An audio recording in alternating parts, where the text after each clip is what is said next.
საქართველოს პროკურატურა გიორგი გახარიას დაკითხვაზე სავარაუდოდ მომავალ კვირას დაიბარებს. ექს-პრემიერის წინააღმდეგ ჩვენება ვახტანგ გომელაურმა უკვე მისცა. პროკურატურიდან გამოსულმა გომელაურმა არ დამალა, რომ მისი ჩვენება შესაძლოა გახარიას დაკავების ერთ-ერთი საფუძველი გახდეს. გიორგი გახარიას პარტიაში მათი ლიდერის წინააღმდეგ პერსონალურ დევნას ელოდებიან. მოტივაცია არის ძალიან მარტივი.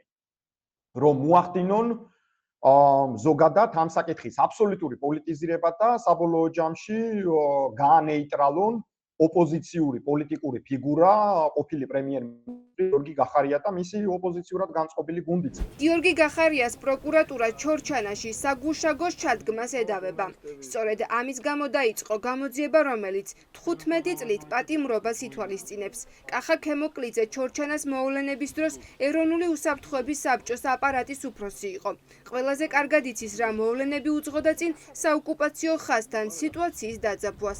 დე ფაქტო ხელისუფლება აპირებდა ეგრეთ წოდებული 1922 წლის რუკის მიხედვით ბორდერიზაციის აბსოლუტურად გაუგონარი ახალი ტალღის წამოწყებას და ეს პროცესი დაწყებული ჰქონდა. და ცენტრალურმა ხელისუფლებამ იმოქმედა ისე მაშინდელმა შინაგან საქმეთა სამინისტრომ ისე როგორც უნდა ემოქმედა ნორმალურ საღად მოაზროვნე რისკების დამზღვევ, ამწონდა დამზღვევ ამავდროულად სახელმწიფო სტრუქტურას. ესენი ედავებიან, რომ ესე იგი ტერიტორია რატომ დაიცვა სახელმწიფოებრივად მოაზროვნე კონკრეტულმა მინისტრმა. ჩორჩანაში 2019 წელს საგუშაგოს გახსნის შემდეგ რუსეთმა გეგმა სისრულეში ვერ მოიყვანა და მავთუხლართების მიღმა ვერ მოაქცია ტერიტორიის ის ნაწილი, რომელიც თავდაპირველად მხედველობაში ჰქონდათ. ამას მაშინ მოსკოვის გაღიზიანება მოჰყვა. პოლიტიკოსები ფიქრობენ, რომ გახარია ამის გამო ისჯება. ამას აქვს, რა თქმა უნდა, პოლიტიკური სარჩული. თორე ვინმე ახლა რეალურად რო ადარდებდეს რაიმე სამართლებრივი მოკვლევა ამ თემასთან დაკავშირებით ან მართლა რაიმე ბრალეურებულობა არსებობდეს გახარიას ისეთი ამ ყველაფერში, რომელიც რა ვიცი მის ინკრიმინაციას შეიძლება იწვევდეს, რა ვიცი ეგეთ კაცს ალბათ არ დააწინაურებდნენ პრემიერ-მინისტრად. ვახტანგ გომელაურის დაბარება ბუნებრივია არის ზეწოლის ინსტრუმენტი გიორგი გახარიაზე. ან ხდება ოპოზიციის კონსოლიდაცია და რეალური ბრძოლის გამართვა ავტოკრატიული მმართველის წინააღმდეგ, ან ავტოკრატიული მმართველი უბრალოდ ყველა შესაძლო ოპოზიციურ ძალასაც კი შთანთქავს. მედიის არქივი ადასტურებს, რომ ჩორჩანის ტყეში ბორდერიზაციისთვის დამახასიათებელი პროცესი ხეების მონიშვნა საგუშაგოს დადგმამდე თვეებით ადრე დაიწყო. რის გამოც ადგილობრივებს ტყეში გადაადგილებაზე პრობლემები შეექმნათ. იმ პერიოდში წაღვლისა და ჩორჩანის საკითხს უკვე ინციდენტების პრევენციის სამუშაო ჯგუფიც განიხილავდა. იმ სოფლის წარმომადგენლები ჩორჩანა და წაღვლი არის გვერდზე კიდე ერთი სოფელი.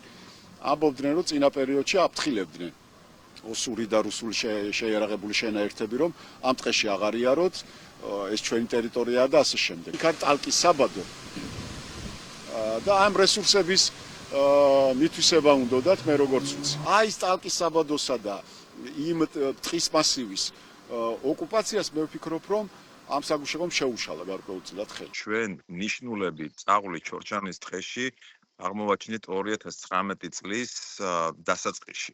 ეს იყო დაახლოებით იანვარი და ნიშნულები გულისხმობდა იმას, რომ რუსები ამზადებდნენ ბორდერიზაციას. ეს ნიშნულები იყო ჩვენს კონტროლირებად ტერიტორიაზე. ჩნდება კითხვა, თუ 2019 წელს გახარიამ საქართველოს ეროვნული ინტერესების საწინააღმდეგო გადაწყვეტილებები მიიღო, რასაც მაშინდელი ივანიშვილის გუნდი ეწინააღმდეგებოდა, მაშინ რატომ დააწინაურეს ის და დაანიშნეს პრემიერ-მინისტრად. ყველას ბოლო მოვლენებმა ივანიშვილის გასული წლის ინტერვიუ გაახსენა, სადაც ის გახარიას და მის გუნდს პერსონალური შურისძიებით დაემუქრა.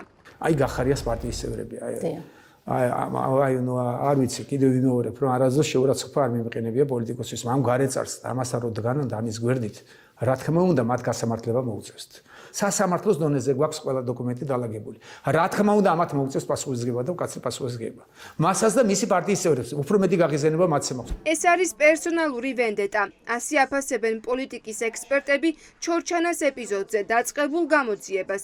მუქარა გიორგი გახარიას წინააღმდეგ ივანიშვილს სისრულეში მოჰყავს და საკუთარ მინისტრს ქვეყნის მიწების დაცვისთვის ასამართლებს. ეს არის მტკიცებულება, რომ ქართული ოცნება რუსულ ხელისუფლებასთან თანამშრომლობს, ამბობენ ანალიტიკოსები. ივანიშვილს უნდა რომ რუსეთს ასიამოვნოს და ამიტომ სავარაუდოდ გაასამართლებენ ამის გამო გიორგი გახარიას, მეორე ეს არის პერსონალური ვენდეტა.